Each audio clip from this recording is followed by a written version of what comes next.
السلام عليكم ورحمة الله تعالى وبركاته. مرحبا بكم مشاهدينا الكرام في قناتكم الإخبارية. اليوم سنستعرض لكم تفاصيل هامة عن الوضعية الصحية في المغرب وما شهدته جلسة البرلمان المغربية الأخيرة من انتقادات حادة لوزير الصحة وتحميل الحكومة كامل المسؤولية عن المشاكل التي يعاني منها القطاع الصحي. في هذه الجلسة استعرض البرلمانيون أبرز التحديات والأسباب التي أدت إلى الاحتجاجات الشبابية الأخيرة، وكشفوا عن العديد من الثغرات والمشاكل في المنظومة الصحية. والآن نترككم مع الفيديو الكامل لتشاهدوا الجلسة والمداخلات البرلمانية بالتفصيل. شوفوا رجل الأمن تضرب، واليوم راه الناطق الرسمي بالداخلية أعطى الإحصاءات ديال شحال الإصابات اللي وقعت، ولكن كاين إصابات أيضا في المتظاهرين، كاين إصابات في الشباب، وكاين الدهس اللي وقع لهذاك اللي كاين في وجده. وبالتالي هاد الفتره السيد الوزير، وانا كنتوجه لرئيس الحكومه، ما السيد الوزير انت يمكن غادي نناقش معك بعد رقم ولا جوج، انا كان دابا كنت خصنا نردوا البال السيد الوزير. راه كاين شباب اللي صافي امتنعوا، ما خرجوا، ما تظاهروا، ما حتى شي حاجه، ماشي لانهم خافوا ولا غادي نقول لهم واش شفتوا ملي درنا المقاربه الامنيه هما تكمشوا. نواقيس الخطر كما قال السيد الامين العام، هاد 4 سنوات كل مره كانت كتنوض شي حاجه، ولكن سمحوا لي، هاد الحكومه عندها الرعونه، ما كتعبر حتى شي واحد، ما كاينش ناقص الخطر، اللي يهضر ندقدقوه، اللي يهضر نربيوه، جراثيم، الكتاف الباردين. هكذا نتكلموا مع الشباب؟ كنتكلموا غير بالسبان؟ ولا نجمعوا دوك القاعات اللي نعمروهم، ما عرف شحال كنعمروهم، اللي كنعطيوه 200 درهم و300 درهم، واللي غادي يخلصوهم طبعا يخلصوهم الفراقشيه، طبعا غادي يخلصوهم الشركات ديال البترول اللي تمت ادانتهم. طبعا راه حنا كنوجدوا دابا، راهم كيوجدوا الانتخابات، ولكن كيفاش كنشريو الناس، كنشريو الصنادق، كنشريو الانتخابات؟ هذه المؤسسات شنو ولات هذه المؤسسات هذه؟ وراه حنا كنشوفوا رقم قياسي في البرلمان ديال المتابعات القضائيه وفي السجون، عمرو ما كان السيد الوزير، كان في حكومتكم. رقم قياسي في رؤساء الجماعات، هاد النخاب، هذه هي اللي ملي كتبقى خاصك تجيب المقعد باللي كان، وتجيبوا بالفلوس، وتجيبوا بال200 درهم، وكتشري كل شيء. ها هي النتيجه. اما هذا الشيء ديال الصحه اللي خرجوا الشباب كيقولوا لكم الصحه، سيد الوزير اسمح لي، انا تكلمت لك على 2021 19 المليار ديال الدرهم في الميزانيه، وتعطات 3 المليار ديال الدرهم استثنائيه للكوفيد، باش داروا السكانيرات، وباش داروا هذوك اللي كان في الدار البيضاء، ما عرف شي 700 مليون، ولا باش داروا ما عمرو داروا الاسره والتجهيزات الى اخره. باش درنا الكوفيد، باش نجحنا في الكوفيد السيد الوزير؟ بالتيمم 3 المليار اضافيه، و9 المليار ديال الجلبه ديال لي فاكسان، زيد 19 زائد 3 زائد 9، شحال تعطيك السيد الوزير 2021؟ تعطيك 31 ولا 32 مليار ديال 21. كيفاش كتجيو تقولوا لنا في 2025 الفرق 65%؟ وقلتها لك السيد الوزير في اللجنه، ونبه السيد رئيس الحكومه، قول له ودي يمكن داك الشيء، المعارضه راه كتقول شي حاجه يمكن صحيحه، واش هاد 9 المليار ديال الفاكسان ماشي مغرب، ماشي وزاره الصحه؟ ما كانتش في الصيدليه المركزيه محسوبه هاد سميتو هاد 9 المليار؟ القوانين كتقولوا ماشي هي هذيك، ملي جيتوا سيد الوزير كتقولوا بانكم راه غادي درتوا التغطيه الصحيه وساليتوا، وكنا نبهناكم، ما بغيتوش ديروا بالكلام ديالنا، جاكم مجلس اقتصادي واجتماعي قال لكم راه عندكم 8 مليون ونص ديال المغاربه مقصيين، يا اما ما مسجلينش كاع، يا اما عندهم الحقوق مغلقه. سيد الوزير، اليوم نجيب لك، عندي 3 ديال الملفات، 3 ديال المرضى. واحد، المستشفى الجامعي ديال الرباط كيطالبوا ب5 المليون ديال السنتيم. هذا السيد الوزير كان عنده الرميد، ومن بعد مشى لامو التضامن، ومن بعد حيدوا له لامو التضامن وقالوا له عندك المؤشر هذا كيخدم اوفري سباخ. هذاك المرض اقعده، ما بقاش قاد يخدم، مرض عضال، مرض مزمن، دخلوه في الفقر، دخل المستشفى، اعطاوه دوك العلاجات، ملي خرج قالوا له هاي الفاتوره 5 المليون خصك تخلص. قال لهم ما عنديش. قالوا له ما غاديش نبقاو نتبعوك، راه جالس في الدار ينتظروا الموت. السيد الوزير ناكد لك باللي ينتظروا الموت. انا اتصلت بالساده بالناس تاع سي ان اس اس، الله يجازيهم بخير، داروا قال لك اودي راه ماشي ممكن. اتصلت بالناس تاع السي اتش، قلت لهم هذا السيد راه يموت. عندي 2 ديال الحالات السيد الوزير عندهم السرطان اليوم، هادشي ماشي كنحكي لك انا الحكايات، نجيبهم لك السيد الوزير. حيدوا لهم لا، لان المؤشر طلع، دخلوا شي واحد مع شي واحد وقال لك المؤشر طلع، وراه هو اليوم، وقالوا له لا ما يمكنلكش. شنو كتقول لواحد اللي كان عنده الرميد وكان شي شويه كيدير بالمجان؟ هو سيد الكاتب العام يقول لك شنو كان عندنا في مولاي عبد الله، كانوا كياخذوا الشيميوثيرابي والشيروجي كل شيء. اليوم سير دير بالمجان، اجيب ولا سير دير. المهم اللي دير يقول لك تستنى 6 شهور. واش واحد اللي عنده السرطان يتسنى 6 شهور؟ هما 3 ملفات نعطيهم لك غير باش يكون عندك فكره على هذه القضيه. ملي كنقولوا راه لا التضامن 8 مليون ونص السيد الوزير خارج التغطيه. الناس ديال المهن الحره والمستقلين بقيتوا كتضربوا وصلتوا 40%، 60% خارج، وعلى راسهم الناس ديال الفلاحه. 1 يكادوا اتفاقيات توقعوا امام جلاله الملك. ايوا السيد رئيس الحكومه كان هو وزير الفلاحه، يجي يعطينا اليوم شحال عنده في الفلاحه. اضعف النسبه ديال الانخراط هما اللي كاين في الفلاحه، بالرغم من انهم هما اللي كيخلصوا الاقل 0.65 سميك، ما كيخلصوش سميك واحد. لا ماشي السماك، سميك. لا غير سمحي لي استاذه، راه الناس ديال التغطيه الصحيه الوحده اللي كيحسبوا بها هي السميك. السماك انا عارف بلي الفلاحه ولكن ما كيحسبوش به. نعطيك قطاع واحد اخر اللي تشرفون عليه السيد الوزير، وحتى هو ضعيف، اضعف من الضعف في هادشي ديال التغطيه الصحيه، الصناعه التقليديه. واش هذاك الوزير ما يمشيش يشوف هذوك الناس ديال الصناعه التقليديه باش يدير لهم التغطيه الصحيه؟ ولا جالس كيوجد في الانتخابات، ولا يعرف غير يسب عباد الله ويمشي يدير شغله ويوفر لعباد الله الشغل، ويوفر كيفاش يبيعوا الناس المنتوجات ديالها، ويدير لهم التغطيه الصحيه ويدير لهم التغطيه الاجتماعيه ويدير. ولهذا السيد الوزير حنا نبغيو باش يكون النقاش موضوعي علمي بالارقام. حنا مستعدين سيد الوزير، ولكن نقول لكم يعني هذا التدبير ديالكم ديال القطاع صعيب. انا نعطيك واحد القضيه واحده اخرى، بسمح لي السيد الوزير باش انا غادي نكون معك صريح جدا جدا جدا. موضوع الصفقات عندكم في وزاره الصحه طرح مشكل حقيقي.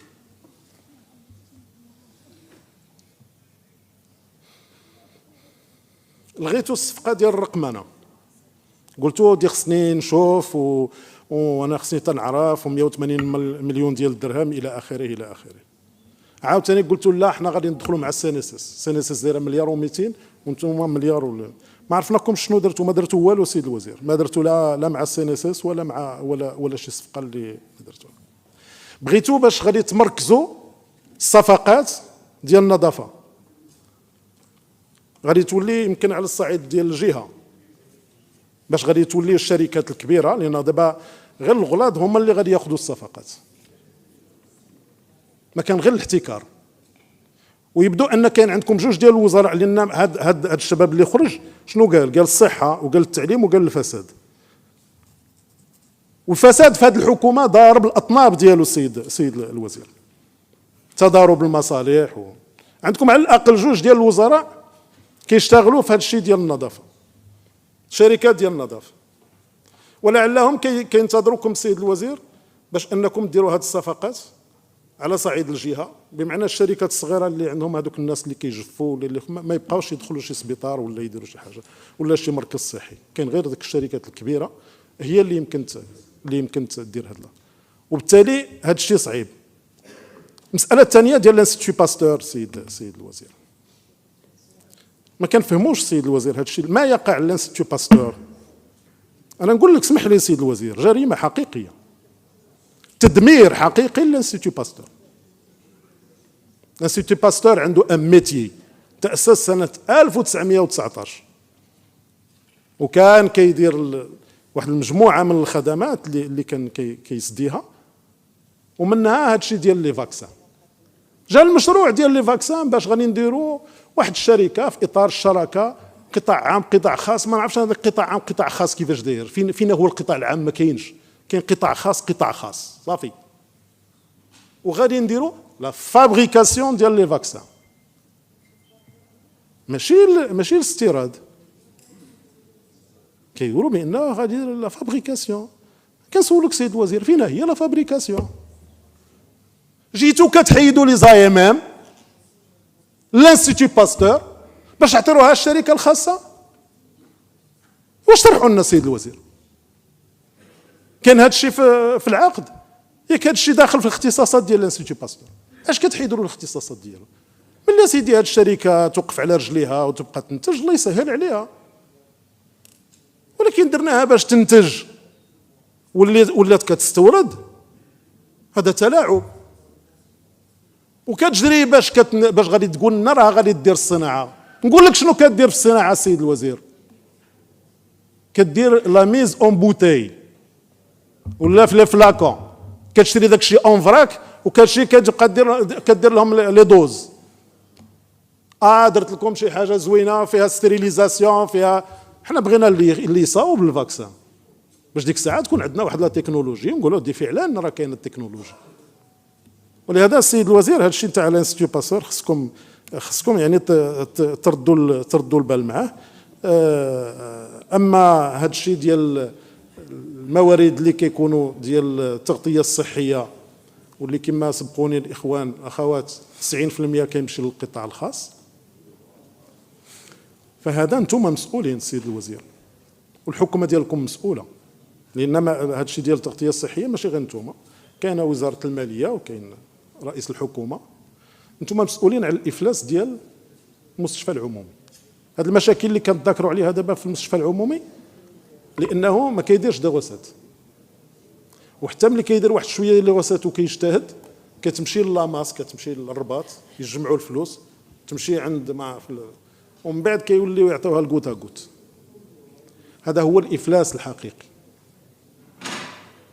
لان هذيك 90% ديال على الاقل لا متضامن 9 المليار ونص، خاص 70% من ديك 9 المليار ونص خاصها تمشي للمستشفى العمومي، لان هذاك مال عمومي خاصو يمشي للمستشفى العمومي. راه ملي جا الكوفيد سيد الوزير راه الصحه العموميه هي اللي هزت البلاد ديالنا. القطاع الخاص مزيان ولكن يكون مساعد. ولكن السيد الوزير انا الذي زعما كنقول لكم ونعاود راه قلت لرئيس الحكومه، قلت له 4 ديال التهم. انتم مسؤولون مباشره عن افلاس المستشفى العمومي بلا ما تبقى ديروا الزيارات السيد الوزير. سيد النائب تبقاوش ديروا الزيارات. واش هذا الشيء غير عليا سيد الرئيس؟ لا غير اسباب النزول راه عطيت لك الوقت كافي. لا بدقيقه، لا تزاز بدقيقه على مقارنه بالاخرين. غير اسباب النزول السيد الرئيس باش نعاود نرجعوا للمناقشه ونعاود نتكلم. لا واش هذا الشيء خصني غير انا؟ لا راه انا شديت الكورونا السيد الرئيس. لا شديتي الكورونا كاملين كلشي. لا شحال دار كلشي؟ 10 دقائق 10 صافي السيد الرئيس. لا كمل السيد الرئيس، نزيد لك 2 دقائق ماشي مشكل. تفضل. لا انا المهم اللي بغيت نقوله راني قلته وغادي نعاود ان شاء الله في المناقشه.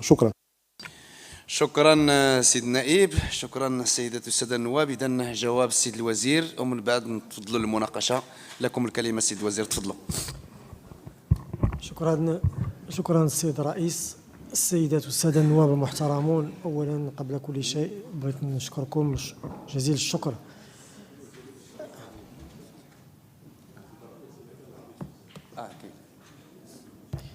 إذا بغيت نشكركم جزيل الشكر على هذا الاجتماع ديال الفروق والمجموعات النيابية بمجلس النواب على هذه الدعوة الكريمة لمناقشة واقع قطاع الصحة والحماية الاجتماعية ببلادنا وآفاق الإصلاح الشامل اللي كيشهدوا هذا القطاع بحقيقته، بمشاكله، بتحدياته، تلبية للتوجيهات الملكية السامية.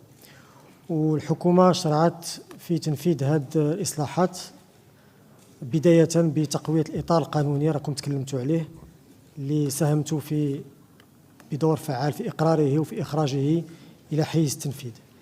إذا هذا اللقاء كيجي كذلك في واحد الظرفية اللي هي كاين مجموعة من المطالب اللي برزات من عند الشباب، وماشي فقط من عند الشباب، كذلك من عند المواطنات والمواطنين اللي هما رافعين بهذه المطالب اللي هي مطالب اجتماعية وفي مقدمتها إصلاح قطاع الصحة. وطبعا عبرت الحكومة على تفهمها لهذه المطالب والتقاسم ديال هذه المشاكل والهموم، وكنأكدوا أن مشروع الإصلاح الشامل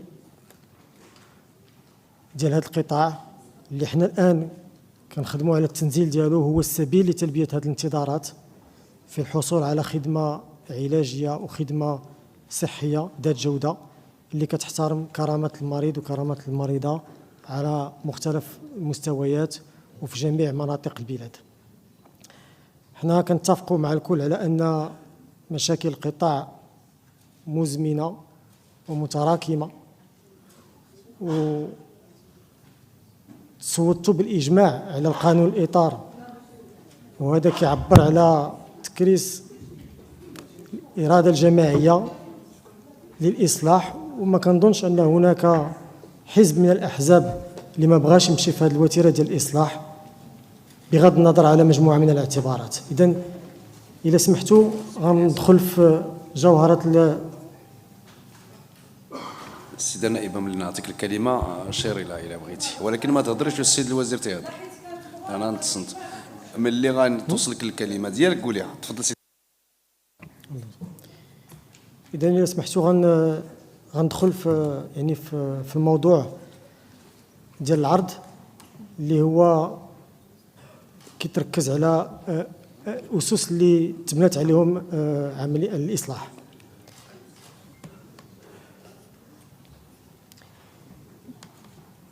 الإصلاح المنظومة الصحية كيرتكز على 4 المحاور. المحور الأول هو البنية التحتية.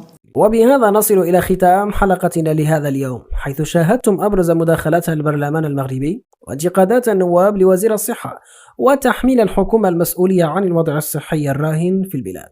مشاهدينا الأعزاء، أذكركم دائما بالدعم من خلال الضغط على زر الإعجاب والاشتراك في القناة ليصلكم كل جديد من الأخبار والتغطيات المباشرة.